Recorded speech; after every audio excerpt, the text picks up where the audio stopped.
Hello guys, welcome to my channel The Less is More. So today we will discuss an editorial from Indian Express. Okay, and the topic is economy, and the title of the editorial is Turn of Capex Cycle. What? Turn of Capex Cycle. So let's start an editorial. Okay. Official data released on Monday showed that the wholesale price index inflation rate in April went into what? Negative territory. It fell by almost a percentage point over April 2022. How much? A percentage. This is the lowest WPI inflation print in the past 34 months and come close on the heels of retail inflation moderating sharply. Retail inflation which is moderating very sharply, and this WPI inflation come close on the heels of this retail inflation. Clearly price pressures have started to ease in the economy. What? Price pressure is in the economy. This may not just boost consumption demand, it will boost consumption demand. Also could be the last trigger needed for India to witness a broad-based recovery in the capital expenditure, especially in the private sector. So this will results in boost consumption demand and last trigger that India need for a broad-based recovery.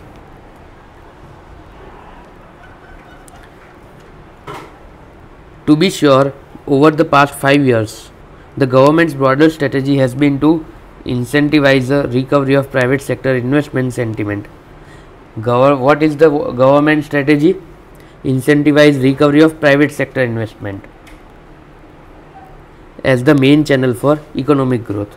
So government strategy is to recovery for a private sector investment, right? So government will try to boost consumption demand, and this will affect whom?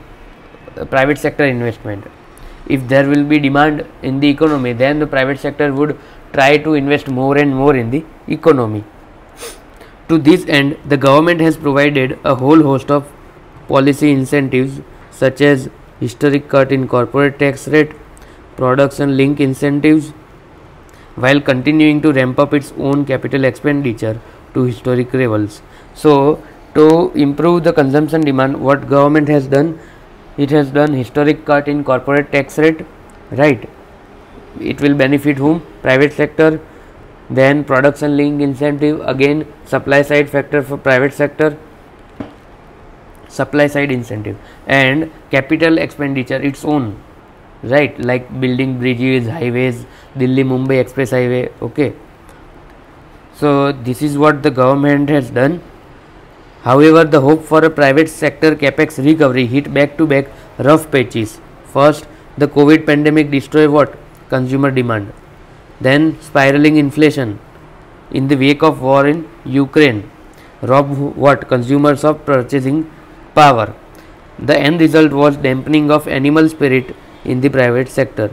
But with inflation moderating and the RBI already showing signs of an extended pause on monetary tightening, inflation is becoming moderate, and RBI is showing what? Extended pause on monetary tightening policy. It can be said that the domestic economy looks primed for takeoff, right? So there are government's supply side what should I say, incentives. Yes, supply side incentives. Then however, there are some events which led to dampening these animal spirit for private sector, and but however right now there is a showing what I mean, there are symbols like inflation becoming moderating, and RBI is also showing signs for pause. So RBI is not going to increase its repo rate further. So this is showing that the domestic economy is now propel this engine for economic growth. So this is called the balanced uh, paragraph, right? First government strategy, then some reasons that hit economy, and then again some symbols that shows positive, negative, positive, right? There are several reasons why this may happen. For one, Indian banks are considerably healthier. Indian banks are healthier. Their capital adequacy ratio CAR is all time high. Banks are the financier of India's growth story, and their being laden with massive amounts of bad loans was one key reason for the slowdown in 3 years before COVID. Further, before COVID, the slowdown was due to massive amounts of bad loans on the financial banking sector. Further, the private sector itself deleveraged substantially, right? Further, private sector has done what? Itself deleveraged itself. The debt to equity ratio for the corporate sector is at a 50-year low. So debt to equity ratio is very low, 15-year low. Over leveraged firms were the other big stumbling block holding back India's growth story in the past decade. Over leveraged firms is also blocking the India's growth. Taken together, these two factors will boost the risk appetite for new investment, and there are initial signs that this is happening. First factor is credit growth is close to pre-pandemic high. Credit growth is pre-pandemic high, and new project announcement by the private sector by the end of March. Project announcement was 150% above the pre-pandemic level. Okay. Similarly, as a report from Jefferies Liquidity Research points out, what the flow orders to industry companies have also witnessed more than 50% growth from the pre-pandemic lows of 5%. Another key metric that signals a turnaround in the private Capex cycle is the capacity utilization, 73%. So there are some 2 to 3 factors that is showing that the investment is will going to increase, right? Credit growth, new project announcement, flow orders, credit growth, new project announcement, flow orders, and capacity utilization.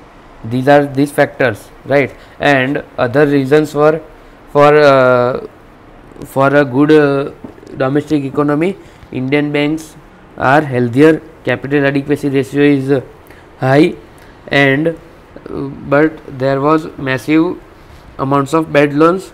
Okay, private sector has deleveraged itself, and so deleveraged itself, and debt to equity ratio was 15-year low, right? For more investment, debt to equity ratio should be higher, on a higher side, and over leveraged firms that were also blocking the India's growth, right?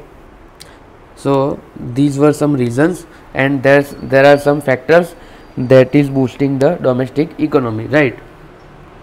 And there are some government's strategy to boost the consumption through capital expenditure, right? So this was whole editorial today. Thank you guys. Bye bye. Signing off for the day.